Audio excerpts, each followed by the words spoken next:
ابو العاص بن الربی نبی کریم صلی اللہ علیہ وسلم کی بعثت سے کچھ دن پہلے نبی کریم صلی اللہ علیہ وسلم کی خدمت میں حاضر ہو اور ان کی بیٹی حضرت زینب رضی اللہ تعالیٰ عنہا کا رشتہ مانگتے ہیں۔ نبی کریم صلی اللہ علیہ وسلم گھر تشریف لے جاتے ہیں اور حضرت زینب سے پوچھتے ہیں کہ تمہارے خالہ زاد ابو العاص بن الربی آئے ہیں اور تمہارا رشتہ مانگ رہے ہیں، کیا تم راضی ہو اس پر؟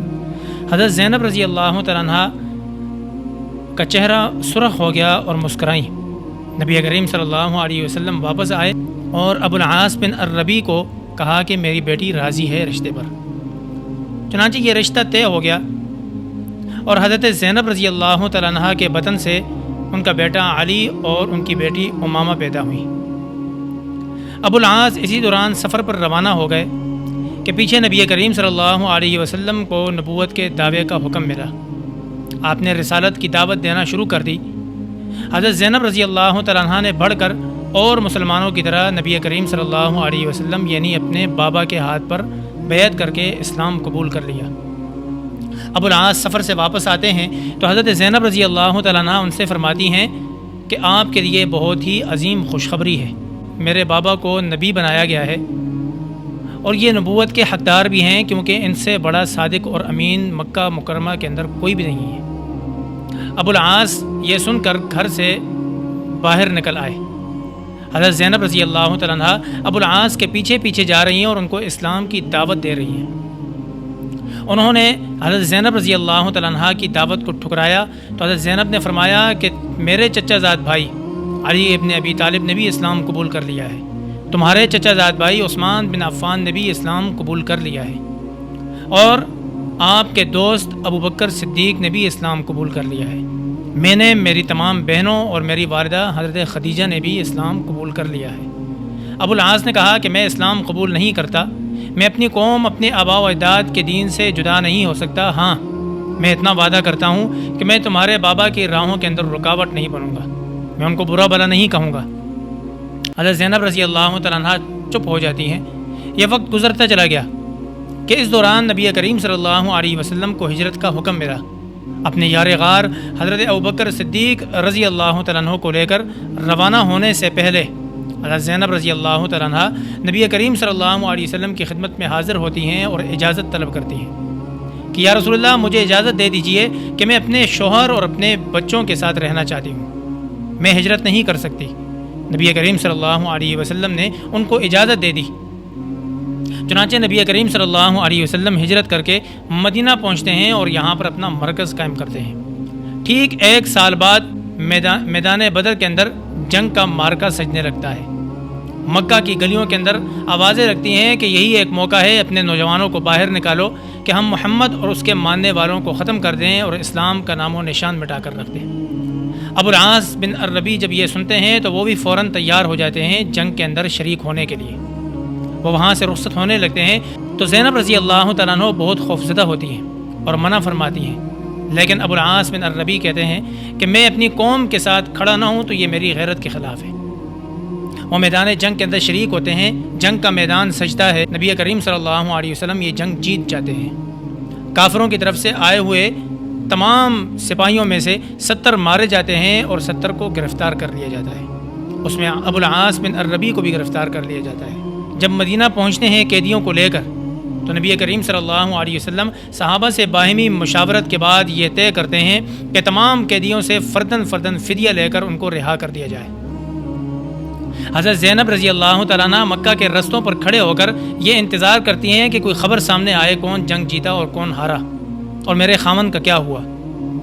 ان کو خبر پہنچتی ہے کہ مسلمان یہ جنگ جیت چکے ہیں اور ہم اہل مکہ یہ جنگ ہار چکے ہیں۔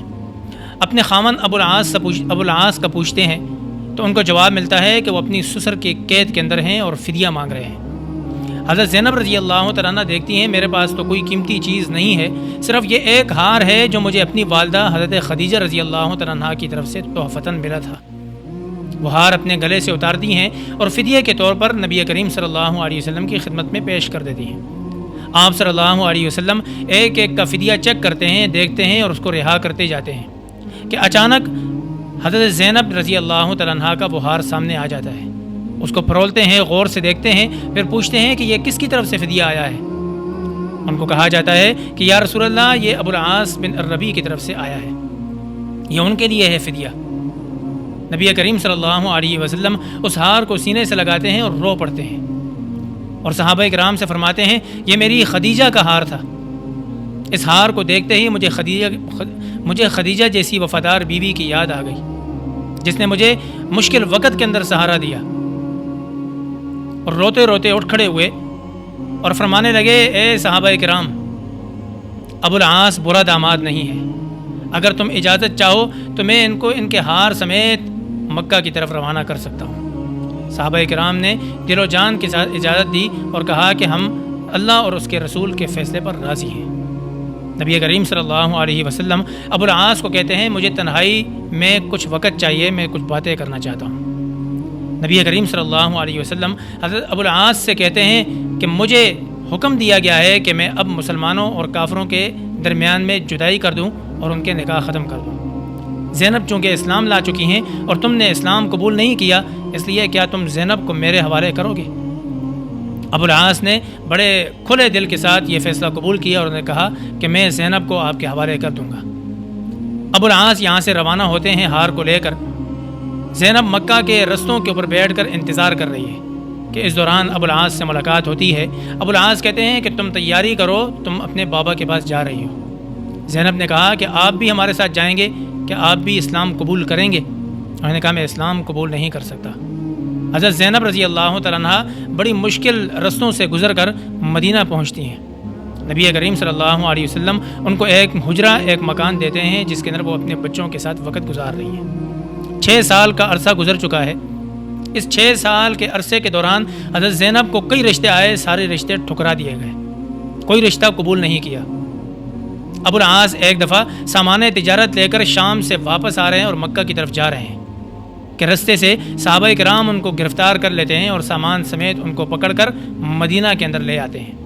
ابو العاص مدینہ پہنچتے ہی زینب کے دروازے کا دستک دیتے ہیں۔ زینب رضی اللہ تعالیٰ عنہ باہر نکلتی ہیں اور کہتی ہیں کہ تو میرا خالہ زاد بھائی ہے، تو میرے بچوں کا باپ ہے، میں تجھے امان دوں گی۔ فجر کی نماز کے وقت نبی کریم صلی اللہ علیہ وسلم جب مسجد نبوی میں تشریف لاتے ہیں تو اندھیرے سے ایک آواز آتی ہے، یا رسول اللہ میں آپ کی بیٹی زینب بول رہی ہوں، میں اپنے خالہ زاد بھائی اور اپنے بچوں کے باپ ابو العاص بن الربیع کو امان دیتی ہوں۔ نبی کریم صلی اللہ علیہ وسلم نے فرمایا جس کو زینب تو نے امان دے دی، میں محمد نے بھی اس کو امان دے دی ہے۔ نبی کریم صلی اللہ علیہ وسلم ابو العاص کو اجازت دیتے ہیں کہ وہ زینب کے گھر کے اندر تشریف لے جائیں۔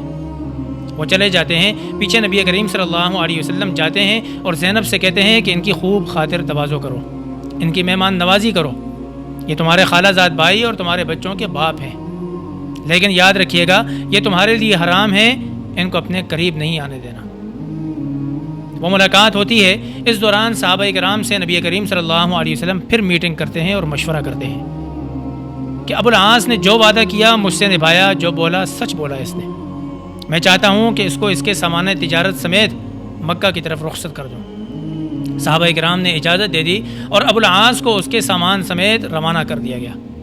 جب وہ مکہ پہنچے تو مکہ میں اپنے تمام دوستوں کو، یاروں کو اکٹھا کیا، ان تک ان کا سامان پہنچایا اور کہا کیا کسی کا کوئی مال میرے ذمے بقایا ہے، کسی کا کوئی قرض، کسی کی کوئی امانت میرے ذمے بقایا ہے؟ تو سب نے کہا کہ نہیں ابو العاص، ہم نے ہمیشہ تمہیں سچا پایا ہے، تم نے ہمیشہ امانت داری دکھائی ہے، تم نے ہر ایک چیز ہمارے کان تک پہنچا دی ہے۔ اس پر ابو العاص نے کہا کہ گواہ رہو میں اللہ اور اس کے رسول پر ایمان لا چکا ہوں۔ وہیں سے کلمہ شہادت پڑھا اور مدینہ کی طرف روانہ ہو گئے۔ مدینہ پہنچتے ہیں، نبی کریم صلی اللہ علیہ وسلم دیکھ کر مسکرا پڑتے ہیں۔ ابو العاص بن الربیع کہتے ہیں یا رسول اللہ میں اسلام قبول کرنا چاہتا ہوں، مجھے کلمہ شہادت پڑھائیے۔